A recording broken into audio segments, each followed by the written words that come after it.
Kontrata sa pagitan ng ABS-CBN tatagal pa sana hanggang taong 2027. Usap-usapan ngayon sa industriya ng telebisyon ang biglaang pagwawakas ng kontrata sa pagitan ng ABS-CBN at TV5 na ayon sa mga naunang impormasyon ay dapat sana'y tatagal pa hanggang taong 2027.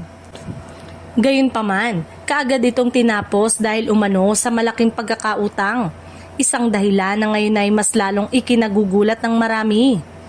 Ayon sa mga lumulutang na kwento, ang nasabing pagkakautang ay nabayaran naman pala ng buo. Kaya tanong ng marami, bakit hindi na lamang napag-usapan na ipagpatuloy ang kontrata?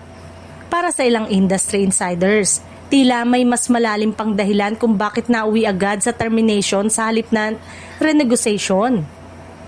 Dagdag pa sa palaisipan, bakit tinanggap ng ABS-CBN ang termination at mabilis na lumipat ang ilang programa sa All TV?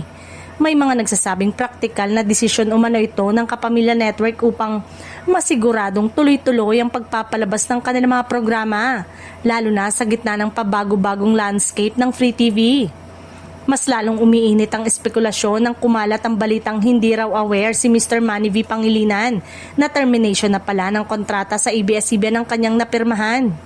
Ayon sa kwento, ang buong akala raw niya ay collection notice lamang ito, lalong may buong siyang tiwala sa mga dokumentong inihain at ipinaliwanag sa kanya ng kanyang mga executive. Hanggang ngayon, nananatiling palaisipan kung ano nga ba ang buong katotohanan sa likod ng maagang pagwawakas ng kontrata.